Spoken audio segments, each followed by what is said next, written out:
Hey, what's going on? Evil here. Newworld.com, we got some news about the next upcoming holiday event, the Winter Convergence Festival, or the Christmas event, I suppose you could call it. If it's your first time experiencing this event, there's actually quite a bit to do in this one. A ton to collect, plenty of rewards. All that stuff is probably going to be time-stamped in the video. If you want to skip ahead and figure all that out, if you've kind of done the rodeo before, but if this is your first time, here's kind of a breakdown of at least everything we know, as long as nothing's really changing. Here they've noted it will begin on December 10th, just a few days away from recording this actually. Come the 10th of December, you'll be able to log into a winter wonderland where you can find this beautiful creature, the Winter Wanderer. He'll have quests to help guide you through the event. They'll get you winter tokens. You'll be trading in your winter tokens for limited time winter themed rewards, quite similar to the Halloween event. Now, the notes do encourage players be at least level 25 to start the event quest and closer to max level to fully enjoy the event, aka fully enjoy the event to fight the world boss. Much like the turkey, being level 25 definitely important, as it's the only way you'll even be able to start the quest chain. Being endgame max level 60, level 65, not as important, as similar to the other events. Once again, if you're able to squeeze into a group of people zerging the boss, you know, if you can dodge a wrench, you can dodge the Winter Warrior. So definitely make sure your character level 25 at least, hopefully a little higher. Get the quest out of the way, and then you'll be able to put X in recruitment chat, X Winter Warrior, X Warrior, X Yeti, X Snowman. So event features gift piles, gift sacks, and lost presents. A few different parts to this here. Scattered around Aeternum will be gifts in various forms. So every major settlement will have a Christmas tree with gifts you can interact with.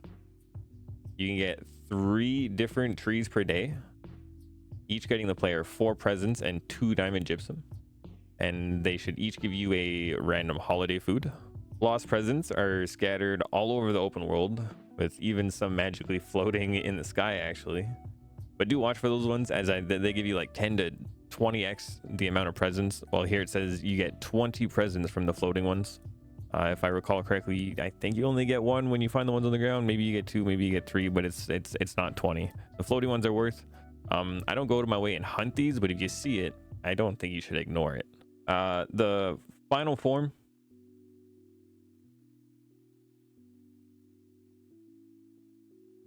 and then the final form of gifts to be found are gift sacks. They should provide 3 presents and a random holiday food once per day, so you can only grab 1 of these. They all reset at server time, same time coconut resets or dailies reset, all that jazz. And then we also have the Gleamite meteors. They really don't say a whole lot about here, but what is there to really say about it? They look pretty cool. They sound pretty cool. So you won't find me really waiting around to try and farm these. With that said, if you happen upon one on accident when you're out adventuring, it's definitely worth it to run over, gather all the Gleamite you can. And then we got the Winter Warrior, the event boss. If you haven't guessed it, this is kind of be like your main farm for the event, though I absolutely recommend farming them sooner than later. As with most of these bosses, as time goes on, people just don't really need the rewards that much anymore. Though I don't know if this guy is time gated in any way. If I recall correctly, his special resource he drops, the Warrior's Hail Spike, it got a daily limit put on it last year, I think it was. The Winter Warrior will also drop 15 dark matter 3 times daily. So this has a time gate on it, but there's no mention of the hail spikes. Let me know what you're thinking in the comments. Let me know if you think there's going to be a time gate on the hail spikes, on the main resource that we do need. Regardless how many times you need to find them in a day, it appears you'll be keeping an eye on Great Cleave, Ebonscale Reach, and Brimstone Sands territories only. Those 3 locations are the only places listed.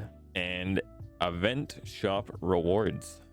Once you've had some fun with the event, you'll likely have the resources to exchange at the Winter Village event shop for winter tokens.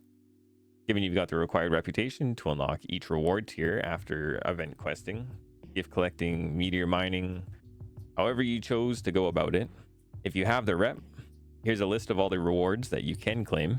So a lot of the rewards are the same if you're a legacy player and you've played previous iterations of the game. Regardless, you'll get a skin for each of your musical instruments.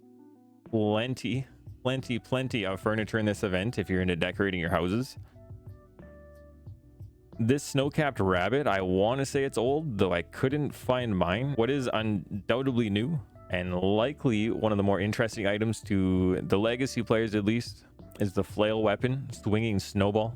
There's one of each weapon actually, though they are all listed at 400 gear score, which seems a little useless. But if you keep in mind transmog tokens, they can all be used with a token and they all boast a unique cosmetic look. So technically they're all skins, I guess. Again here, plenty of housing items, though amongst them all we do have an emote, give present emote, and there's also a skin. And here at the final tier of the event, you'll have your cooldown rewards, meaning you want to start buying these as soon as you can, as to not miss out. That's the Gleamite crafting mat, the Azoth inductor on a weekly cooldown, both of them here, as well as the chromatic seal, which is on a 3-day cooldown. Beyond that, we have a handful of festive emotes alongside a plethora of armor skins, and there's some full sets, there's some random pieces, there's some camp skins, there's some funny emotes. If this video was a better way for you to consume the notes in any way, consider subscribing. Maybe I'll see you in the next one.